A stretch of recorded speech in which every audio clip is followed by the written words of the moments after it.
Bonjour à tous, on se retrouve ce lundi 11 décembre en compagnie de Yaya à Montréal pour un nouvel épisode de la Bulle Crypto.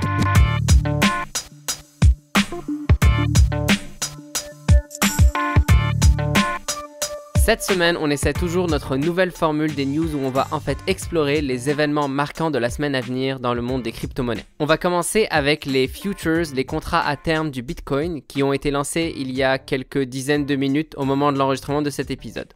En effet, depuis quelques heures, la CBOE a introduit les contrats à terme sur le Bitcoin, ou comme plus communément appelés les futures. Le 17 décembre, ce sera au tour de CME Group d'introduire les contrats à terme. Qu'est-ce qu'un contrat à terme ou futures? Lorsqu'on s'engage sur un contrat comme un téléphone, on s'engage à payer un certain montant pour une certaine durée. Le prix est fixe et n'est pas changé si le prix fluctue. On ne profite pas des baisses, mais on est aussi protégé contre les hausses. Les futures fonctionnent à peu près de la même manière, mais portent sur des produits comme la livraison de quintaux de blé à une date donnée par un fermier à une usine de farine. L'usine de farine essaie de s'assurer d'avoir un prix fixe longtemps à l'avance et ainsi être libre des fluctuations du marché. Dans le cas de BTC, comment ça va se passer? Des contrats sur le BTC auront une échéance de 2 mois. Un vendeur et un acheteur de Bitcoin s'entendent sur une livraison à l'échéance d'une quantité de Bitcoin donnée à un prix donné. Dans le CME, un contrat représente 5 Bitcoins et les positions auront une taille limite de 1000 contrats, donc 5000 Bitcoins. Prenons un exemple. Si le contrat valorise le Bitcoin à 15 000, le vendeur s'engage donc à prendre 5 Bitcoins à 75 000, un acheteur qui s'engage aussi à ce prix. Si le prix à l'échéance est à 10 000, le vendeur fait un profit sur le contrat de 25K, qui compense la perte qu'il fait en vendant les 5 BTC à 50 000 au prix du marché. L'acheteur achète au prix de marché, donc à 50 000, mais réalise une perte sur le marché des contrats à court terme de 25 000 qui va au vendeur. La transaction lie les possesseurs du contrat. Si le contrat peut faire représenter une perte, dans notre cas à l'acheteur, celui-ci peut vendre son contrat à une tierce personne. Si le contrat peut faire représenter une perte, dans notre cas l'acheteur, celui-ci peut vendre son contrat à une tierce personne avant l'échéance. Un spéculateur peut donc intervenir pensant que le prix final sera plus haut. Par exemple, alors que l'échéance approche, l'acheteur pense que le prix de Bitcoin sera inférieur de 1000 par rapport à ce qu'il s'était engagé à payer, c'est-à-dire 15 000. Le spéculateur pense qu'en réalité, le prix augmentera. Il achète le contrat à 5 000 et à l'échéance, le prix est de 17 000. Il reçoit 10 000 et réalise donc un bénéfice de 5 000. Ce genre de contrat permet au final à des agents de pouvoir bénéficier des fluctuations de marché sans avoir à débourser l'argent nécessaire pour acheter le produit. En déboursant 5 000, il reçoit le bénéfice d'une position de 5 bitcoins, évaluée à 75 000, c'est-à-dire il reçoit 10 000. Cet effet existe aussi en cas de perte. C'est un marché qui permet finalement aux acheteurs et aux vendeurs de se protéger des pertes dues aux fluctuations du marché, tandis que les spéculateurs essayent de faire des bénéfices en pariant sur ces fluctuations. L'accès à l'information est donc capital dans ce marché. L'argent investi par les spéculateurs ne rentre pas dans le marché Bitcoin, mais dans les marchés dérivés des futurs. Il n'y aura pas d'augmentation du market cap avec leur liquidité. Néanmoins, l'argument est réalisé sur le fait que cela rassurera les investisseurs classiques à rentrer dans le marché Bitcoin et à donc augmenter le capital disponible. La plus grande menace qui plane sur le Bitcoin vient du fait que si des acteurs financiers classiques réticents au Bitcoin utilisent le marché des futures pour traîner le BTC à la baisse ou shorter le Bitcoin. Et ils feront ça en influençant les exchanges sur le prix du Bitcoin comme des prévisions autoréalisatrices. Toujours est-il que beaucoup d'établissements financiers sont réticents qu'un produit aussi volatile que le Bitcoin puisse entrer dans le marché des futures.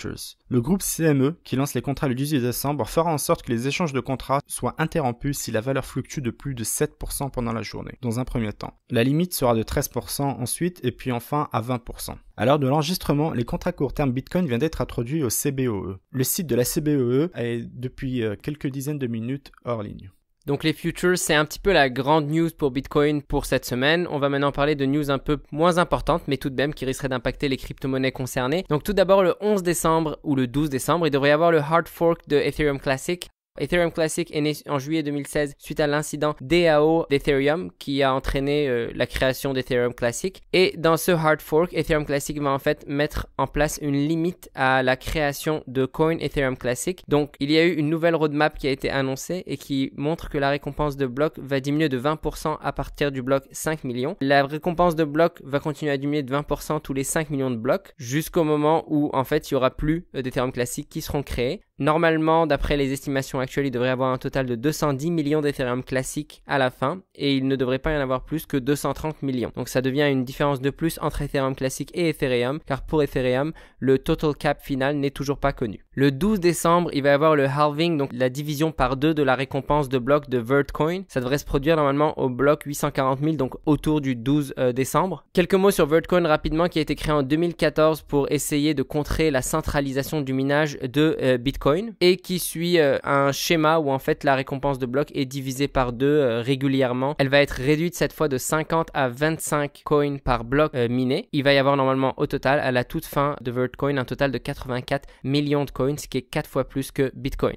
On va maintenant parler de Waves. Donc Waves qui est une monnaie proof of stake, preuve d'enjeu avec un échange décentralisé intégré dans le wallet, et aussi Waves est devenu une plateforme pour les ICO de plus en plus utilisée. Il va y avoir un hard fork de Waves qui va mettre en place le protocole Waves NG qui va permettre à Waves d'atteindre 100 transactions par seconde. Présentement, Bitcoin tourne à environ 3 transactions par seconde, Ethereum est à 5 transactions par seconde. Waves va en fait se retrouver propulsée à la tête des crypto-monnaies basées sur la blockchain. Elle va être parmi les plus rapides en termes de nombre de transactions par seconde. Ça devrait se produire au bloc 795 000 et donc à peu près le 15 décembre 2017. Le 13 décembre, il va y avoir une grosse mise à jour du wallet Waves. On va reparler maintenant un petit peu de Walton Chain. WTC, Walton Chain, qui propose une solution pour la traçabilité de produits manufacturés basés sur la blockchain, annonce le lancement de la bêta de sa blockchain pour le 15 décembre. D'après le plan de la roadmap, le Genesis Block, le bloc parent de la blockchain, est planifié pour janvier 2018, suivi par la conversion des jetons ERC20 en véritable coin dans le même mois. Parmi les annonces de la semaine, Stellar Lumens va avoir un gros meet-up à Dubaï le 13 décembre. Aussi, eBoost, qui est une crypto-monnaie qu'on avait présentée durant un Ce que dit Twitter, vont lancer un nouveau site web, un white paper et une roadmap, ainsi qu'une description de l'équipe le 16 décembre. Monaco, qui a récemment mis sur le marché des cartes prépayées en partenariat avec Visa, annonce la disponibilité de la monnaie dans plusieurs exchanges japonais et coréens pour le 17 décembre, augmentant ainsi le nombre de personnes pouvant acheter et vendre la monnaie. Revenons un peu sur le Bitcoin. De nouvelles forks sont prévues pour le BTC. En effet, après l'échec du lancement de Segwit2x, qui proposait une taille de bloc de 2 mégas, plusieurs projets ont été annoncés pour apporter des modifications au BTC afin de résoudre ce que certains considèrent être des limites de BTC, comme la scalabilité. Après Bitcoin Gold et Bitcoin Diamond, deux nouvelles forks sont annoncées. Platinum pour le 12 décembre et Super BTC pour le 17. Bitcoin Platinum entend limiter la centralisation de BTC en utilisant un algorithme de minage centré sur les GPU, afin d'éviter l'utilisation de cartes ASICS. Super BTC entend implémenter le protocole Lightning qui est déjà prévu pour le BTC, mais propose aussi une plus grande taille de bloc ainsi que l'implémentation de smart contracts. Maintenant, Ilias avec les rubriques Crypto Trader et Ce que dit Twitter.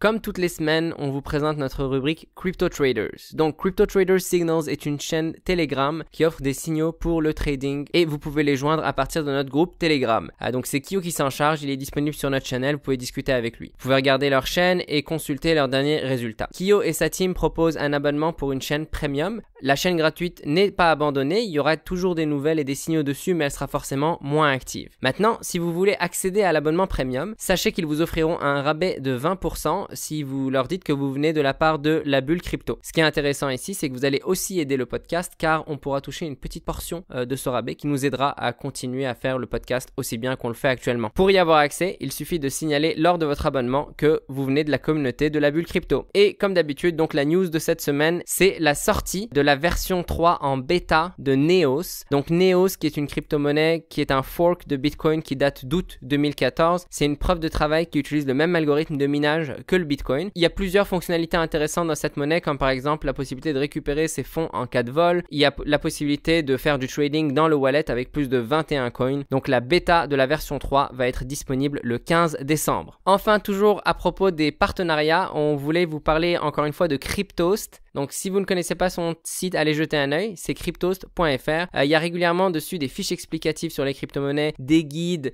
des tutoriaux pour mieux appréhender l'écosystème des crypto-monnaies à travers le trading et le lexique qui est utilisé dans ce domaine. Il y a aussi des fiches pour les crypto-monnaies, un petit peu comme les focus qu'on fait, mais version écrite. Dernièrement, Cryptost a ajouté sur son site les fiches de Zcoin et IOTA. Jetez-y un œil. Et enfin, notre dernière rubrique, ce que dit Twitter. Donc cette semaine, Twitter nous dit Substratum, en passant un petit coucou à Patrick qui avait demandé des nouvelles de Substratum et j'avais oublié de lui répondre. Substratum a grimpé durant la semaine au niveau de ses followers Twitter de 80% et durant les dernières 24 heures, Substratum a gagné 2% de followers, ce qui l'amène à un total de 28 000 followers Twitter. Substratum est une monnaie qui a un market cap de 76 millions de dollars et qui coûte actuellement 0,33 dollars par coin. Il y a un circulating supply, donc une quantité de coins disponible de 226 millions de coins et il y en aura un total de 352 millions. Elle est classée au 101e rang. Substratum est disponible sur Binance, HitBTC, COS et KuCoin. Donc Substratum, c'est un petit peu un internet décentralisé où n'importe qui peut choisir d'utiliser sa machine pour stocker de la donnée pour cet internet décentralisé ou être un nœud pour faire transiter les connexions des autres. Ceux qui font ça, qui acceptent de stocker de la donnée ou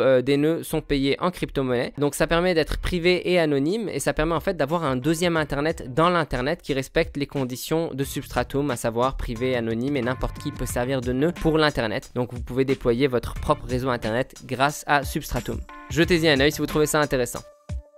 Et c'est tout pour cet épisode, on se retrouve samedi prochain pour un focus sur une crypto-monnaie. Si vous voulez prendre part au choix de la monnaie que nous allons traiter durant le prochain focus, vous pouvez nous rejoindre sur notre groupe Telegram pour participer au vote qu'on organise toutes les semaines. C'est gratuit, on parle d'actualité, on s'échange des infos et toujours les gifs. Donc n'hésitez pas à jeter un œil dans la description, il y aura le lien. Si vous avez un moment, vous pouvez aussi nous mettre un commentaire et 5 étoiles sur iTunes, ça permettra à d'autres personnes de découvrir le podcast. Et enfin, n'hésitez pas à jeter un œil ou même vous abonner à notre chaîne YouTube pour recevoir les derniers épisodes. À bientôt et bonne semaine. À bientôt.